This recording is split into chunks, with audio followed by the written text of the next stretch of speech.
একদিন গ্রামের এক সাদাসিধে কৃষক রহিম মিয়া অনেক কষ্টে টাকা জমিয়ে একটা ছোট পুকুর কিনলেন।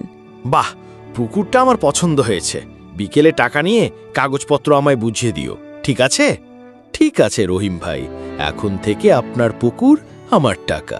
কিন্তু কয়েকদিন পর গ্রামের এক লোক রহিম চাচার কাছে দৌড়ে আসলো। রহিম চাচা, ছলিম চাচা তো পুকুরের পাড়ি ব্যবহার করতে দিচ্ছেন না। কি যে বলেছেন আপনাকে গিয়ে দেখা করতে। রহিম চাচা চিন্তায় পড়ে গেলেন। তখন তার মেয়ে রুবি হঠাৎ ঘর থেকে বেরিয়ে এলো। বাবা, তুমি এখানে বসে আছো? এত চিন্তিত লাগছে কেন তোমাকে? কি হয়েছে বাবা? আর বলিস না মা, ছলিমের কাছ থেকে পুকুরটা কিনেছিলাম, কিন্তু এখন সে কেন যে কাউকে পানি ব্যবহার করতে দিচ্ছে না বুঝতে পারলাম না। এত সব ঝামেলা কি ভাল লাগে? এইসব কি বলো বাবা? চলো তো গিয়ে দেখে আসি কেন এরকম করছে।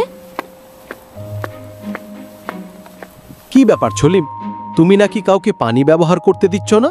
এসব কোন ধরনের ব্যবহার? পুকুর তো এখন আমার, তাহলে তুমি কেন নাক গলাচ্ছ? পুকুর তো ঠিক আছে, কিন্তু পানির দাম তো আমাকে দেননি। পানি তো এখনো আমারই ডুবে আছে। পুকুরের পানি ব্যবহার করতে চাইলে আমাকে পানির ভাড়া দিতে হবে। কি বলেন? আপনি তো পুকুর বিক্রি করলেন, পুকুরে তো পানি থাকবেই, এখন আবার পানির ভাড়া দাবি করেন? ওই সব যাই বলেন না কেন, পানির ভাড়া আমাকে দিতেই হবে। রহিম চিন্তায় পড়ে গেলেন।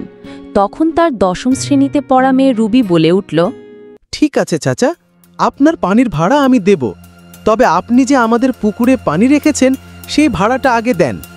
পুকুরটা তো আমাদের, কিন্তু পানিটা তো আপনার। আপনি আপনার পানি অন্য জায়গায় সরিয়ে নেন, পুকুরে রাখলে তার ভাড়া দিতে হবে। বাহ, বাপের মেয়ে। এইবার ছলিম চাচা পড়লেন বিপাকে। পুকুরের পানি তিনি কোথায় সরাবেন? ছলিম ভাই, এইবার বুঝলেন তো, পুকুর বিক্রি করলে বুদ্ধিও বিক্রি করতে হয়, সবকিছুতে চালাকি করতে নেই। মনে রাখবেন, বাপেরও বাপ থাকে। আচ্ছা ভাই থাক, আমি আর কিছু চাই না। মেয়ে আপনার, তবে মাথা তার কোর্টের উকিলের চেয়েও বেশি। এইভাবেই মেয়ের বুদ্ধিতে রহিম মিয়া বাঁচলেন ছলিমের চালাকি থেকে। আর প্রমাণ হলো, মেয়েরা শুধু ঘরের নয়, সময় মতো পরিবারেরও রক্ষাকর্তা।